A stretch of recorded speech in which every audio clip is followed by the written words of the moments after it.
ቴንሽን ያልሽው ይኸውልሽ፣ ሲጀመር እኔ እንዳንቺ ከሰራተኛ አልተወለድኩም። ስለዚህ እህትሽ አይደለሁም። እህቴ አትበይ። ማን ነው ከሰራተኛ የተወለደው? መቼ ሲኒን እናትና አባት ታውቂያቸዋለሽ? ኧረ ተይ ኤቢ ታይ። ስለማታውቂው ነገር ለምን ደሞ የምታወሪው? ይኸውልሽ እኔ ከየትም ልወለድ አያገባኝም። የኔ ጥፋት ነው እንዴ? እሺ እንዴት ነበርሽ? ከናታን ጋር አብራችሁ ነበር? ሰውዬ ግን ከቅርብ ጊዜ በኋላ ንግግርህም ሁኔታህም በሙሉ ትክክል አይደለም። ምንድነው? ወይ የተፈጠረውን ነገር አትናገር። እሺ በቃ ማርቲ፣ የኔ ነገር ስቀልድ እኮ ነው ማርቲ፣ ሙች ስቀልድ ነው። ኡፍ ይቅርብኝ። እንደዚህ አይነት ቀልድ አልፈልግም። ይልቅ ቀልዱን ተውና ቁም ነገር ብናወራ ነው የሚሻለው። ቀበቶውን ጠበቅ አድርገህ ብትዘጋጅ ነው የሚያዋጣ። ትልቅ ድግስ አለብን። ሰርግ ያለብን ሰዎች ነው እንዴ? ቆይ እግሬ ስለወድቆ ይለምነኛል፣ ትጭራሽ ጆሮ ላይ ስልክ ይዘጋብኛል።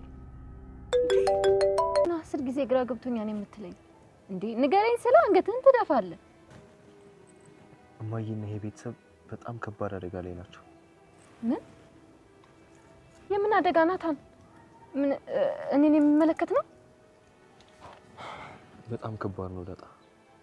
በዚህ ሁኔታ መቀጠል በጣም ከባድ ነው። አባዬ ምን እንደሆነ ባላቅም በቃ በጣም አደጋ ውስጥ ነው። እንዴ ናታን ምንድነው? ንገረኝ። አባቴ ምንድነው የሆነው? ምንድነው አባዬ የሆነው? ናታን ንገረኛ። ዳጣ በቃ ተረጋጊ። የዚህ ቤት ነገር በጣም እየገፋ ከጫፍ ደርሷል። በቃ ሊፈነዳ ከጫፍ ደርሷል ዳጣ። አረ በእናትህ አታስጨንቀኝ። ምንድነው? ሰላም ውዴ ቻናል ቤተሰቦች እንዴት ናችሁልኝ? ደህና ናችሁ ወይ? እንኳን ወደ እኔ ቻናል በሰላም መጣችሁልኝ። ዳጣ ድራማ እንግዲህ በአሳለፍናቸው ክፍሎች ላይ ሰላም ከነደረጀ ቤት ከሄደች ጊዜ በኋላ አቢጌል አንድ የዛን ቤት ሚስጥር አውቃለች። ሙሉ ነገሩን ባይሆንም ነገር ግን ሰላም ለናታን አደራ ብላ የሰጠችው ስለ ዳጣ የሚያወራ አንድ ወረቀት ነበረ። እንግዲህ ያን ወረቀት አቢጌል እንደምታውቁት እሷ የምትፈልገውን ነገር ካላደረገች አርፋ አትቀመጥም እና እንግዲህ ያንን ወረቀት በጣም ብዙ ጊዜ ፈልገው ነበረ። እንደውም የሆነ ሰዓት ይሄን ወረቀት አግኝታ ወረቀቱ ግን ልክ አልነበረ መሰለኝ። እንግዲህ ሁላችንም እንዳየነው ከኮርኒሱ ስር ይህንን ወረቀት ከነ ቦርሳው ነበር ስታገኘው ያየነው። ወረቀቱንም እንዳነበበችው አይተናል። ግን ናታን ሆን ብሎ የሸወዳት ይመስለኛል።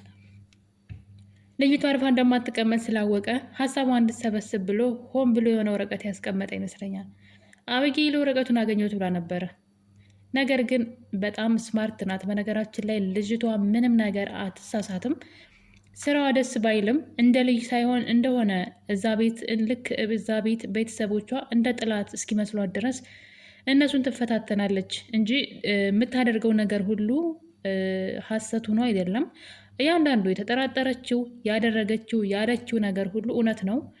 ግን ደግሞ ቤተሰብን በዛ መጠን መፈታተን ደግሞ የአንድ ልጅ ስነ ምግባር ወይም ደግሞ የእሷ ተግባር ነበር ወይ ነው ዋናው ነገር። እና እዚህ ጋ ነው አሁን እሷ ማሰብ ያልቻለችው። እሷ በምታደርገው ነገር ሁሉ የእሷ ቤተሰቦች እንደሚረበሹ ወይም ደግሞ የእሷ ቤተሰቧ እንደምታጣ፣ ቤተሰቧ ሊበተን እንደሚችል፣ የቤተሰቦቿ ትዳር ደግሞ ቢናጋ እሷና እህቷ ምን እንደሚሆኑ ከማን ጋር እንደሚሆኑ ይሄ ደስተኛ ቤተሰብ እንደማይኖር ማወቅ ነበረባት፣ ብልጥ ብትሆን ማለት ነው። እንደውም የቤተሰቦቿን ገመና በመሸፋፈን ሰላማቸውን ለማራዘም ትሞክር ነበር እንጂ የቤቱ እንዲፈርስ በዚህ መጠን አትጥርም ነበረ። እና እዚህ ጋር ነው የአቢጌል ችግር። ነገር ግን እስካሁን ከተናገረቻቸው ነገሮች አንድ በአንድ ብናየው ከመጀመሪያው ጊዜ ጀምሮ ዳጣ የአባቴ ልጅ ናት ብላ ስትጠራጠር ነበረ። ከዛ አልፎ ደግሞ እንግዲህ ሰላም ያረገዘችው ወይ ከአባዬ ነው ወይም ደግሞ ከናታን ነው በማለት እንግዲህ እሱም ምንም አይነት ስህተት አልነበረውም። በመጨረሻ አባቴ ነው ብላ እንግዲህ ስትጠረጥር የአባቷ መኪና ውስጥ የድምፅ መቅጃ ስታስቀምጥ ብቻ ብዙ ነገሮችን ስታደርግ ነበረ። ተደብቃ ኪችን ውስጥ ስታዳምጥ የሚያወሩትን እና በጣም ብዙ ነገሮችን አይተናል። እናም እንግዲህ በመጨረሻም አቢጌል ያን ወረቀት ብታገኘውም ነገር ግን ሙሉን አልነበረም። ወረቀቱን ከናታን ጋር ሲጓተቱ ነበር እንግዲህ የተቀደደውና ወደታች ሰላም የጻፈችው ዳጣ የደረጀ ልጅ አባቷ ደረጀ እንደሆነ እንዴት ከአባቷ እንደተረገዘች ብቻ እያንዳንዱ ነገር በዝርዝር አስቀምጣላት ነበረ።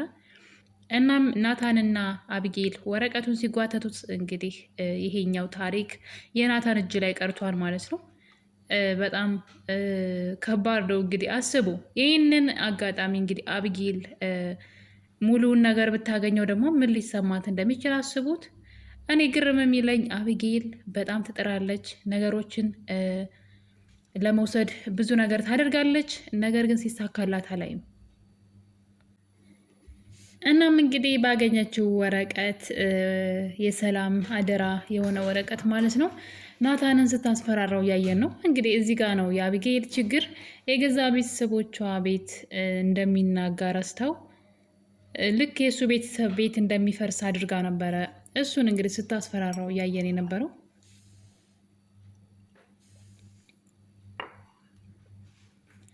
አቢጌል እንግዲህ እስካሁን ድረስ ዳጣ የሰላም ልጅ መሆኗን ብቻ ነው ያወቀችው። የአባቷን ማንነት ማወቅ አልቻለችም።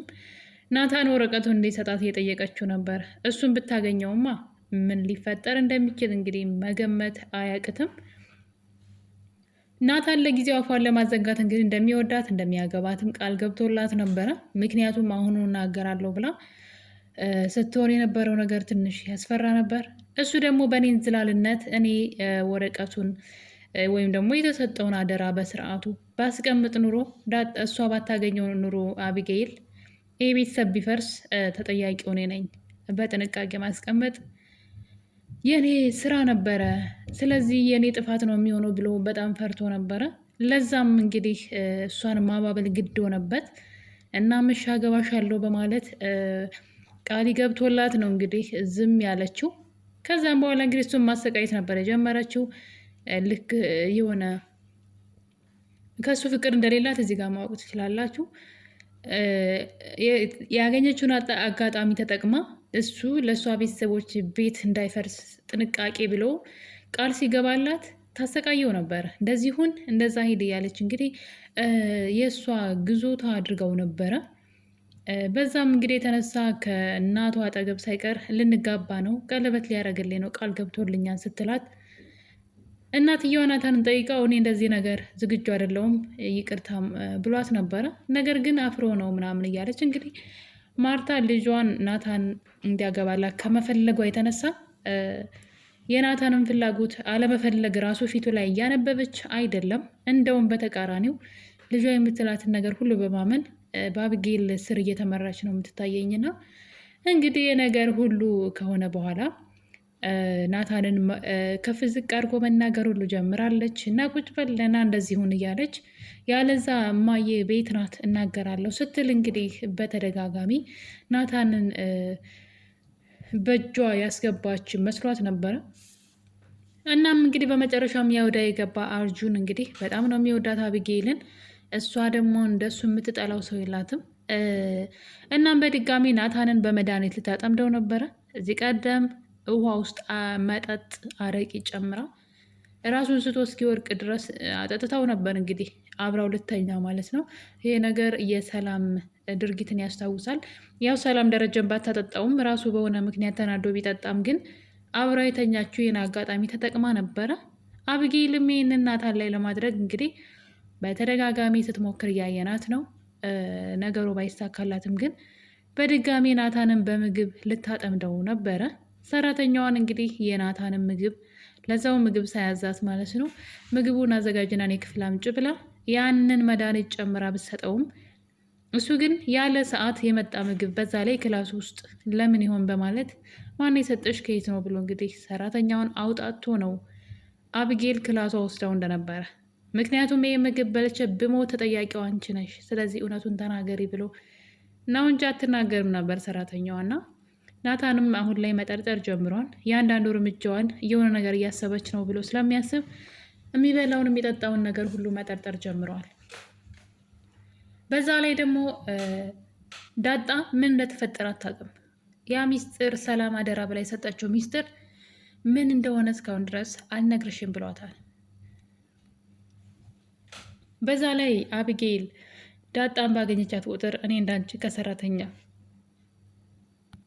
ከሰራተኛ አይደለም የተወለድኩት እያለች አሽሙር መናገርን ቀጥላለች። ዳጣ ነገሩ ባይገባትም እኔ ከሰራተኛ አልተወለድኩኝም ስትላት እንግዲህ እና አባትሽ ሲሳይ ነው ወይ እንደዛ ያለች ትላታለች። አዎ እኔ ከሰራተኛ አልተወለድኩኝም፣ በዛ ላይ ደግሞ አንቺን ብትሆኝ እኮ ቤተሰቦችሽ ያሉሽን አምነሽ ነው እንጂ ማን እንደወለደሽ አታውቂም፣ እምነት ነው ቤተሰብ ስትላት ነበረ። ነገር ግን አብጌል እውነቱን እወቁልኝ እስኪመስል ድረስ አንቺ እኮ የሰራተኛ ልጅ ነች፣ ከሰራተኛ እየተወለድሽ ነች በማለት እንግዲህ አባቷን ባታውቀውም የዳጣን እናት ግን አውቃለች። ዳጣ ደግሞ እናቷን ስለማታውቅ ስለሚወራው ነገር ምንም ሊገባት አልቻለም። እና እንግዲህ ነገር በዚህ እያለ ደግሞ ደረጀ በጣም ነው የሚያሳዝነው። እውነት ለመናገር ከሆነ መሰቃየቱ ጥሩ ነው። ሰላም ላይ መጀመሪያ ላይ ያደረገው ነገር ዳጣ ላይ የሰራው ግፍ ማለት ነው ስቃይ ሲያንሰው ነው። ነገር ግን የእሱ ስቃይ ጥሩዋን ሚስት ቤቷን አክባሪ ትዳሯን አክባሪ የሆነችው ደርባባዋን እና ሩሩሃን እናት የሆነችውን ማርታን ይጎዳል ይሄ ነገር ማለት ነው። እሱ ብቻውን አይደለም የሚጎዳው። እሱ የሰራው ስራ ምናልባት ዛሬ ላይ ዳጣ ስላደገች እና ሰላም ስለተበቀለችው ኖርማል ሊመስል ይችላል። ግን በሰዓቱ በጊዜው የሰራው ነገር ግን በጣም ያሳፍር ነበረ። በትዳሩ ላይ መማገጡ ሳያንስ እሱ እንግዲህ ስህተት ነው። እሺ ሰክሮ ነበረ። ሰላምን 2 ጊዜ 3 ጊዜ ነው የበደላት፣ 1 ጊዜ አይደለም።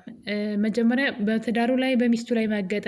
ሰላም እንደፍሯት ነው እሱ እያለን ደግሞ አርግዛ 9 ወር ተሸክማ የወለደቻትን ልጇ እንዳጣን ደግሞ ከአራስ ቤት አውጥቶ የጣለ ሰው ነው። በጣም እንደ ቀላል የሚታይ አይደለም ያደረገው ነገር።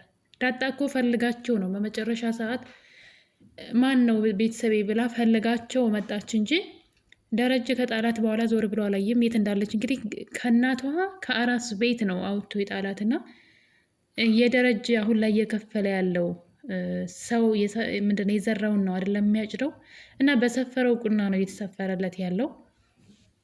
እየሆነ ያለው ነገር ሁሉ ያደረገው ነገር እየተከፈለው ነው። ጊዜ ጠብቆ የሰራው ስራ እሱን ራሱን ዙሮ እንግዲህ ሲያሰቃየው ያየን ነው። እና ሰላም ያደረገችው ነገር በጣም ነው የሚያስጠላው። ጸያፍ ነገር ነው። በአንድ ባለትዳርን ወንድ እንደዚህ ማድረግ የፈለገ ቢበድላት ሌላ ነገር ማድረግ ትችል ነበር። ያደረገችው ነገር ነውር ነው። ግን ደግሞ ለደረጀ ስቃዩ ይገባዋል ማለት ይገባዋል፣ ምንም ጥያቄ የለውም። ራሱ የዘራው ነው እያጨደ ያለውና እንግዲህ ክፋትን እንደዚህ እየዘራን ከሄድን ራሳችንን ስንመለስ ያ ወይም ደግሞ የዘራነው ክፋት እንግዲህ ይበቅልና እንደዚህ እናጭደዋለን። ልክ እንደ ደረጀ እንቅልፍ የለው በህይወት እንዳለ እንዳትቆጥሩት እየተሰቃየ ነው ያለውና ደረጀ ላይ የሆነው ነገር እንግዲህ የእጁን የስራውን ያገኘ ይመስለኛል። በሰዓቱ ሰላምም እንደሱ ነበር የተሰቃየችውና ያው አስቡት እንግዲህ እናትና ልጅ ምን እንዳደረገ ማለት ነው።